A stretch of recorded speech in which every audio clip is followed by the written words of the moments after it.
Anam Sultan, co-founder of My Bookshelf, an online library here in Karachi, and my bite is titled Reading as a Refuge.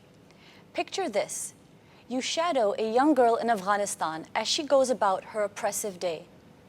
Later, you're in Regency, London, admiring the finery of ladies out for a stroll, their sole and conditioned aim to be noticed by an eligible suitor. Then, you're in a decrepit coal mining town, following an exhausted mother through poverty and abuse as she struggles to raise her children. You travel with a young woman in hot Karachi buses to the mansion she works in as a maid, then travel back home with her to witness the hardships she faces there. You accompany a young mother and her child on a dangerous cross-country trek with the goal of crossing a border into safety. You peer over your computer as you witness yet another Asian woman hit the glass ceiling. You stand with a little girl as she watches her mother belittled on account of her immigrant status. How do you do all this? Through the transformative portals of time and space known as books. We are all aware of the immense power of the written word to liberate, to stereotype, to teach, to isolate, to give hope, to incite, and to unite. Reading can be a refuge to escape into and a means to temporarily forget. It can impact our physical, emotional, and mental well-being. The physical benefits are perhaps the most obvious. Reading has been proven to reduce stress levels, slow down cognitive decline in the elderly, and mitigate the effects of brain diseases related to aging. While reading, various parts of the brain work together to comprehend and process information. This interconnectivity in the brain helps us have improved focus. Children who read have wide vocabularies and score better on reading comprehension and writing exercise. It is asserted that if you are a regular reader, you have strong memory recall, enhanced critical thinking skills, and it has even been argued that readers are better people. In a study conducted by Dr. David Lewis, a neuropsychologist at Mind Lab International in the UK, it was shown that even if you read just 6 minutes a day, the benefits to your health are numerous. Dr. David Lewis has said, and I quote, "Reading is more than merely a distraction, but an active engaging of the imagination, as the words on the page stimulate your creativity and cause you to enter what is essentially an What do you think is better for you? An hour on your phone before bedtime or an hour with a book? As we all know, using your phone at night results in poor quality of sleep. As author Vladimir Nabokov said, knowing you have something good to read before bed is among the most pleasurable of sensations. Reading before bed helps you fall asleep faster and sleep deeper. But if you're an obsessive, out-of-control reader like me and have no respect for the next morning and have to finish just one more chapter and read just one more page, then reading at night probably keeps you up way too long. During the COVID-19 pandemic, lockdown, quarantine, and staying home in order to stay safe has meant, for a lot of us, being around our children and family a lot more. I think that this has also led to a new way of looking at how we use our alone time. The year 2020 has changed the relationship many of us have with ourselves and our reality. Self-care is a term that is thrown around a lot, especially in the last year. Yet reading surely is one of the most restorative forms of self-care. However, 2020 has also been isolating and lonely for many. Books can provide respite in these frightening times. An immersive, wonderful story can be a flicker of light in the darkness. According to Publishers Weekly, overall book sales went up in 2020. During the pandemic, people clearly turned to reading as a refuge. Similarly, we found that our library's membership went up by almost 50% during the lockdowns of the past year. People, the vast majority, women and children, were reading more and finding entertainment and perhaps comfort in books. Our library sent books to areas of Pakistan where there are no libraries or that had bookstores with very limited selections. In this way, we gave women all over the country access to books that they would not have been able to find in their area, and also to titles that they may not even have heard of. Gaining access to the right kind of reading materials can be empowering on a social and personal level. Beyond physical and mental well-being, the act of reading, and in particular the act of reading fiction, informs our sense of ourselves and our environment. We live in polarized societies, and because we have information available at the tap of a phone, we assume that we have all the knowledge we need. But knowledge is not wisdom. Wisdom comes from experiences, our own and those of others.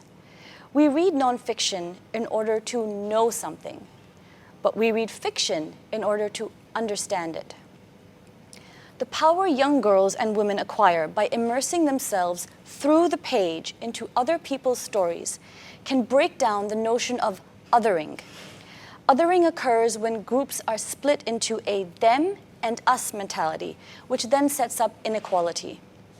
When we read, and thus temporarily inhabit other women's circumstances, it serves to weaken the barriers between us. We don't just know, we begin to understand, and we recognize those parts of a character's experiences that resonate with our own. We learn about ourselves as much as we do about them. Women of all ages, from all walks of life, should be encouraged to read women authors. There is overlap in women's issues across countries and cultures. Each group of women has its own unique challenges and problems, but universally, gender bias is manifest. There is not just one story about women. Books like Homegoing by Yageasi, The Vanishing Half by Britt Bennett, and When I Hit You by Meena Kandasamy give insight into the struggles that other women face and highlight the ties we have to each other. Most of us do not know, for example, about the history of women in slavery, about the daily lives of Syrian women, or about the past and present of Native American women. Books like Pushing the Bear by Diane Glancy and Girl, Woman, Other by Bernadine Evaristo, along with the aforementioned, are like an introduction into other cultures and a glimpse into how other women live with and handle misogyny, racism, relationships, abuse, and marginalization. They provide links to realities outside our own. There is a need for greater diversity in schools' English curriculums, which are still largely centered on pale, stale, male voices. Contemplate for a moment what a more diverse reading list would look like. Young boys and girls would have the opportunity to read in a wider range of genres, understand the world from different perspectives, and get exposure to a variety of voices. Books like I Am Malala by Malala Yousafzai, The Hate You Give by Angie Thomas, and Persepolis by Marjan Satrapi will provide young adults with material to empathize with, question, and learn from. For students of all ages, the opportunity to read inclusive literature and recognize themselves in what they read will keep them engaged. Encountering diverse characters in their reading will teach youth tolerance and appreciation of diversity. This brings me to my next point. Literacy in women yields empowerment.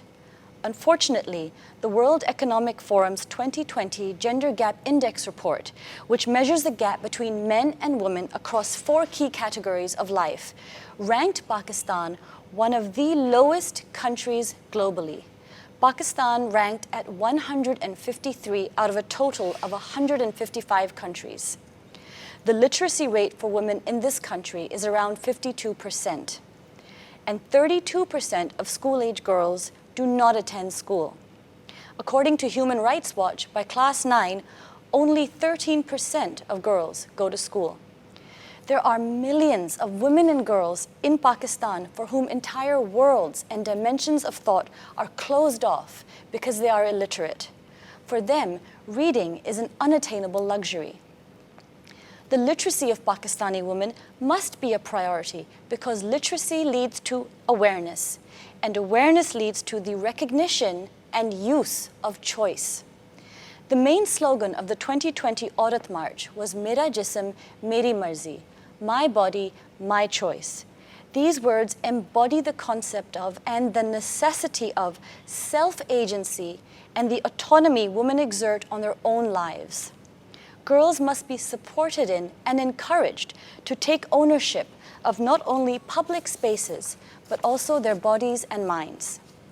Across Pakistan, women encounter sexual harassment in the workplace, at school, on public transport, in shops, pretty much in any public space. They also face it at home, or at a friend's house, or at a relative's house.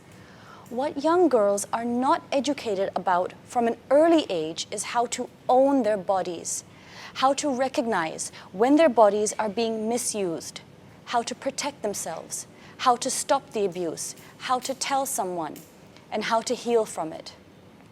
Imagine if those young women could find in books the solace that they are not alone, not other.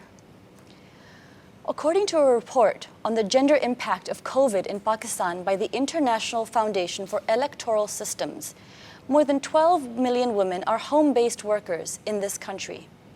These disenfranchised women have not had the chance to reconnect with self during the pandemic or at any other time. Throughout the last year, scores of women that work in other people's homes have been let go. This loss of earning has been detrimental to any social and economic advances they may have made. Low-income families withdrew their daughters from schools for various pandemic-related reasons. Globally, during the lockdowns and quarantines of 2020, women have faced a surge in domestic violence. The report by the IFES states that there is good reason to believe that Pakistani women and girls are also facing elevated levels of violence. There is not just one story about Pakistani women. There is more to it than the touted and stereotypical image of the oppressed woman butted about by her husband and in-laws. Women in this country have no agency throughout all socioeconomic strata. There is a dearth in progressive mentality across the board. Not only do they not have agency due to economic, domestic, and cultural restrictions, but many women also don't believe in their own agency. They do not know how to access it, how to use it, nor how to deal with the repercussions of doing so. To a certain degree, many are forced under the cloud of log kya kahenge, what will people say? Women are vulnerable in Pakistan. Our local and regional authors play a crucial role in giving women and their narratives the space to be heard. Reading our own voices, work by writers one identifies with, writers who are able to lend nuance, gives our stories authenticity and gravitas. Non-fiction books like Honor Unmasked, Gender Violence, Law and Power in Pakistan by Nafisa Shah shed light on the real lives of women who live and die by the whims of the men that own them. Fawzia Saeed's book, Taboo, The Hidden Culture of a Red Light Area, explores a topic that most are reluctant to discuss. Bapsi Sidwa's The Pakistani Bride is a fictional account of a woman's plight in a forced marriage. So, in between the tropes of regional literature, there are gritty, honest, hard-to-digest tales of women's experiences with injustice and inequality. In these voices, there may be found refuge. How do we judge a civilized society? By looking at the way it educates, advocates for, and protects its vulnerable members. Even I, with my obsession for reading, will admit that picking up a book and turning its pages is not the whole solution. But let me ask you this, isn't it a step forward? Thank you.